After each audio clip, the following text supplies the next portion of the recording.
Hey everybody, welcome back into the Woody Hayes Athletic Center. It will be the first and only time this week that the media will get in here to talk to the Buckeyes ahead of the game. Not an M up there. Beat T-U-N. You know what that means. It is time for the game. Saturday noon. That's Bill Landis, Jeremy Birmingham, and I'm Austin Ward. Ryan Day, Jim Knowles, and I believe 6 Buckeyes gave some updates. Sort of. Pretty tight-lipped, getting ready for the rivalry and revenge and the high stakes and everything else that comes with this week. Bill, did you learn anything from those conversations? I was pretty uncertain that Ryan Day was ever going to crack a smile, and he actually did when he was asked for some reason, like what it would be like if he would win. Like, I don't know why we're wasting everybody's time asking a question like that, but Ryan Day did chuckle and say he's worried about what the call on first down. And second down. And second down and short yardage. And short yardage and the red zone. Like, clearly, like, you know, it's a laser focus this week. I wasn't expecting a terribly enlightening afternoon with Ryan Day or Jim Knowles. And it wasn't, but I think it's okay. I do think, I don't know, the way that Ryan Day talked about Dallin Hayden or wouldn't talk about Dallin Hayden, I thought was fairly suggestive about maybe how they plan to go about their running back business this week. But I don't know if you guys had a different read on that than I did. I think that they're well aware of the fact that no matter what they're planning, it can be thrown out the window in 5 seconds no matter what happens, because you can maybe try to put Travion Henderson out there. You can maybe try to put Mine Williams out there for a few snaps and see how he feels. Bottom line, none of that really matters because they're going to play who's going to be healthiest and who's getting the yards. So Dallin certainly has earned the opportunity, and that's something I think Dave was alluding to. Like, he's doing everything right. He just has to hold on to the ball, He said check tape. Yeah. He's basically said, watch the film. Dallin is the best one, is how I took it. Yeah, and beyond, I think that's clear. We've been saying that for a little while. Even when Travion Henderson was healthy, that's not, and that's been 2 months since he really was. Not here to be critical of him, but just in terms of his status and his health for this week, I don't anticipate that he's going to be practicing today when the Buckeyes get in here in a little bit. I don't think that he'll be practicing tomorrow. I don't expect that Travion Henderson will be available to play on Saturday. The question then becomes, how healthy will Mine Williams be with the high ankle sprain by Saturday? And what did Ohio State learn from the experience of, let's put out this guy who we went into the season expecting to be the starter. He's been really productive at other times. Mine has certainly earned the right, when he was on the field, to be the top back for Ohio State. They took a full half before they're like, well, you know what? Dallin Hayden's healthy, fresh, energetic, ready to go. Let's shift there. I don't think that Ohio State can waste time or waste drives on Saturday. And Dallin Hayden has more than proven he can handle that role. Now, there's a difference, as you said earlier on Tuesday, Bill, about doing that against Michigan than there is Indiana and Maryland. Mm-hmm.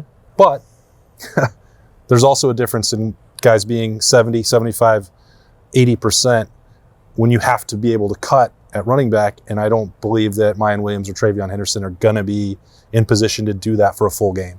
I don't think so either. And I'm not saying that I don't think Mayan should play if he wants to give it a go. I'm kind of in the same camp as you with Travion based on what we saw last week. But if Mayan wants to play, like, I think you should get him into the game. I just wouldn't start him. I don't think you can risk starting the way you started against Maryland. I know they scored on their first possession, but then after that, it was really tough sledding just to move the ball and get first downs. And you don't want to be in that position early in this game against Michigan, because the worst thing I think that could happen is you get to halftime and Michigan feels like it's still in it, because Michigan's a pretty good second half team.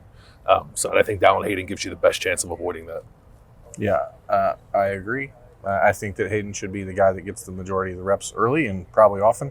But you do need to have somebody to spell him at that point. And in the event that he gets hurt, so you just have to have a backup plan. So for me, the biggest takeaway today was just hearing from the players that played in last year's game. And to a man, they all sort of just acknowledged what we all believed was really a problem last year, that none of them thought they could lose to Michigan. Yeah. And each of them said pretty much over, when asked, I didn't think we could, but I think we needed to. And that seems to be the recurring theme, is that last year sucked, and everyone's tired of hearing about it and tired of being asked about it, but you earned that. You're getting asked about it because the way that last year went. But I think that most of them have sort of come to terms with the idea that it was going to happen, and they maybe needed that as a wake-up call. So I guess you'll hope that informs the way they play on Saturday. I think there are two factors. The one is what you just described there, and the second is this. There's no way to actually quantify the toughness of a team, but certainly there are badass dudes like Cade Stover and Tommy Eichenberg who felt like collectively that roster wasn't at the level that it needed to be, certainly in the moments that it mattered most. And so Ryan Day, there's a reason why he has hammered home that word and competitive stamina and competitive excellence all year, and it is to be ready for Saturday. There have been admissions along the way that Ohio State wasn't able or willing or whatever, however you want to describe it, to meet that challenge a year ago. And I think that they're very eager to erase that feeling on Saturday. And I do think it starts with those guys leading the way. Tommy Eichenberg had no interest in talking about his 2 broken hands, and I could still see on the left hand 2 bandages and the scar from having that work done just like a week ago, which is crazy for a linebacker to go out there and be tackling people with 2 broken hands. But you can see how that translates down. Lathan Ransom put on a cast and went back out there on Saturday. How that translates for guys that are nicked up, banged up, whether they're serious or not. Emeka Egbuka, it's like, I'm not even going to tell you what percentage I've been playing at. It doesn't matter. You have to go out and do it. And that he wants to be as close to 100% by Saturday as possible, but he knows that he won't get there. A lot of these guys, I think, maybe would have tapped out of situations like they're dealing with now, and that's unfair to me to hypothetically say that, but the proof is out there on the field this year that those guys are not backing down from those challenges physically, even if they could against Maryland or Indiana, and that has a trickle-down effect, I think, to Saturday, or it should. I think it does. Tommy said his hands feel good, by the way. Yeah. He's a good liar. Your 2 broken hands feel good. I don't. Toughness has been sort of like this nebulous thing for me this year. I suppose you can define it as how well you perform up front on both lines. I think Ohio State's been pretty good there for most of the year. You can define it as success in short yardage. I don't know. I kind of just define it as like giving a crap. And I think that factor has been amplified tremendously this year for this team. It feels like it is going into this game. I was a bit surprised to hear like Xavier Johnson and Zach Harrison say like, yeah, like we thought we were untouchable. It's good to hear it and good that they're aware of it, but I'm surprised they actually voiced it out loud. It's especially interesting considering they got their doors blown off by Oregon earlier in the year and should have realized that maybe they were a touch more susceptible. Well, I guess it's like 2 different things, because it's like, well, you got your butt kicked by Alabama. Why would you ever think you're untouchable? But it's like there's that thing, and then there's the Big Ten thing. They haven't lost a home Big Ten game since 2015. The majority of their Big Ten games are not close under Ryan Day. So I get why you would let some of that creep in, especially in this rivalry. But I think getting hit in the mouth the way they did last year can be beneficial for them as long as they come correct on Saturday. I think in general, you look at a roster and a group of guys, and this is something I asked Ryan Day about on Tuesday, is they set all these 3 lofty goals right at the beginning of the season. Beat Michigan, win the Big Ten, win the national championship. We're 4 months into the season, and they're getting the chance to finally get one of those goals. Mm-hmm. And I would wonder, why competitive stamina was being preached so much this year, and it's because they just played a 4-month-long preseason essentially, and it's the pre-con, non-con B game. Right. So now, like the season, every goal is now directly in front of them in the next month and a half, and so after 4 months of kind of just waiting to get to this moment, you can understand at least why some complacency has set in, or maybe there's some games when they don't seem to be quite as interested in doing everything like last weekend where they get the first touchdown, like, okay, and then they get up 27-13, like, okay, we're done. And like, you can understand that, but like that can't happen anymore. And so you're going to find out really quickly on Saturday, I think, how well these guys have been able to really prepare themselves mentally for that, because this is in essence a flipping a switch that says now the season's here. But it's not even a season in my mind, because they can't accomplish the other 2 goals if they don't win on Saturday. Yeah, I mean, it's a 1-game season, I guess, season. But and that's it's Ryan Day's philosophy. But like, I mean, you said like it's the next month and a half. It's not the next. Like, I don't. Well, I was just assuming they're going to win. Well, yeah, okay, gotcha. That's as he often does. That's an interesting approach from you this week. I don't know that bodes well for the Buckeyes. I'm not the nervous guy. You are. Yeah, that's right. I mean, look, there's a chance that the rankings, it's going to be 2 versus 3. Those aren't going to change tonight. That the loser of this game could still get in the playoff, but I find that highly unlikely, and I don't think that Ohio State would be like, sounds crazy. I don't think anyone around here is going to be that invested in the playoff if they just have lost to Michigan for the second time in a row. I don't think they would decline an offer if it was sent to them to be in the field. But, go. But like, I'm not sure that the situation is really that conducive to the loser of this game getting in. So I do believe that it is winner take all on Saturday. No, you need a lot of things to happen around the country for the loser of this game to still get in the playoff. Yeah. So, yeah, I don't look for any in-depth analysis of the college football playoff rankings release on Tuesday night from me. A, they're a joke. B, it's pointless debate. And C, just read the things that I wrote last week about how this is unfortunately the last time that it's going to be a high-stakes version of the game in the last week of the regular season in the Horseshoe in November, because in 2 years' time, you're going to be dealing with an expanded Big Ten, potentially an expanded college football playoff, no divisions, the opportunity that they could play 3 times I was just thinking about in a year. They could play 3 times in like 4 games. This is the last time.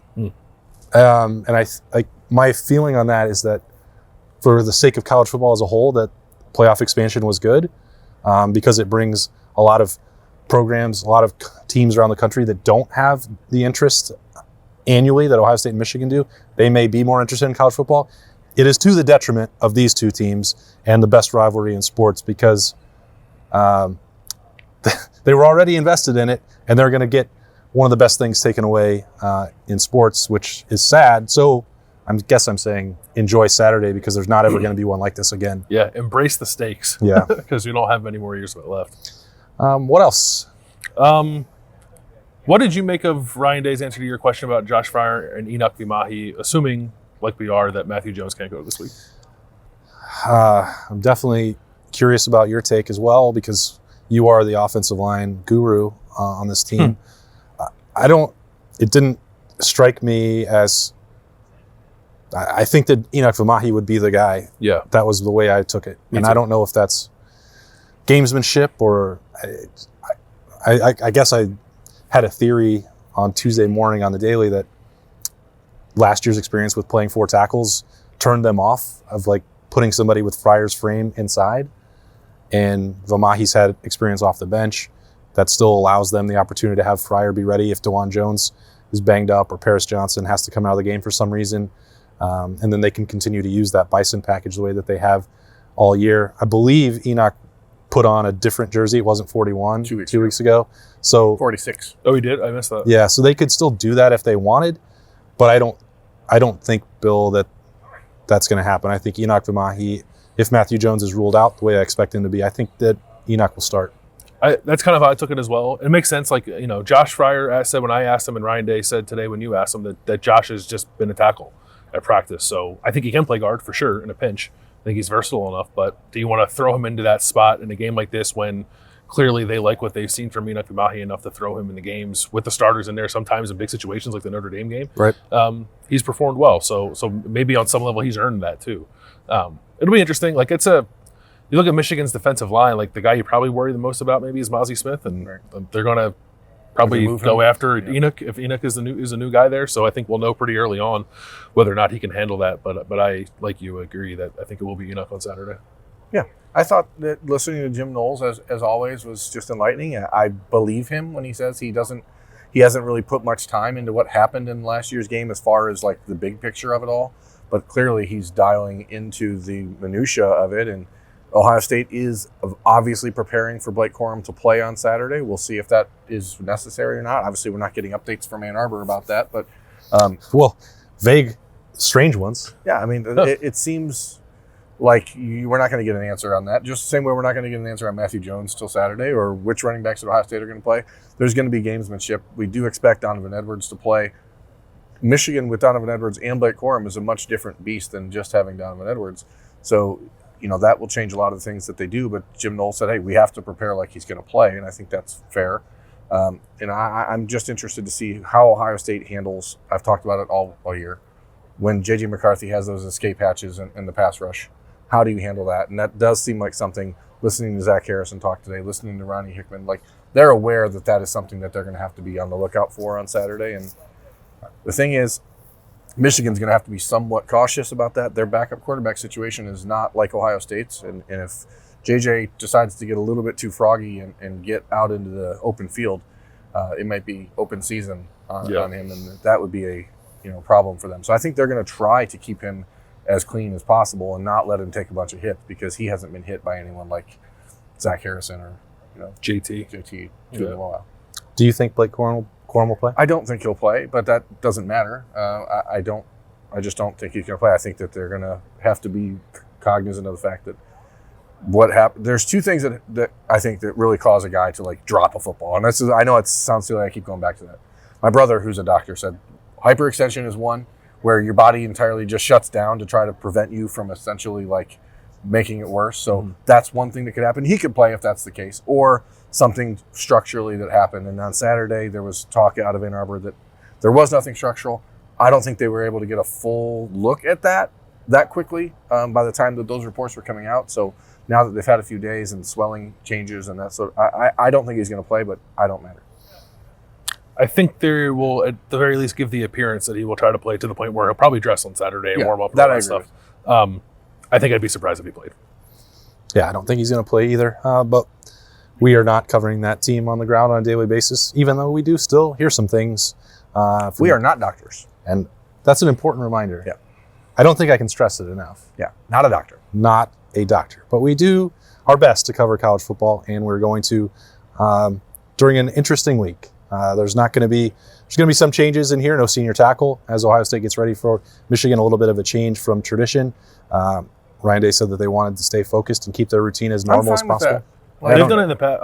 I Googled this after I saw that Ryan Day was moving it because I wanted to figure out how big of a deal it was. John Cooper moved it in 1998 to bowl season, and then they beat the crap out of Michigan. Especially now that the game is always after Thanksgiving, where it wasn't always after Thanksgiving. Yeah. You lose a day of this week that you would otherwise have or used to have before the Big Ten changed the schedule around. Mm-hmm. So I don't see any problem with that. And we lose a day. We don't get to be in here for a Woody Wednesday tomorrow night. So that will be missing, but we have some other things planned to try and make up for that on the podcast and on ohiostate.rivals.com. Stay tuned for all of that. Still going to get ready, get you all ready as much as we can, even with Thanksgiving and Black Friday in the way before Saturday and the big one, the game at noon. That's Bill Berm. I'm Austin. We will see you back on the podcast tomorrow.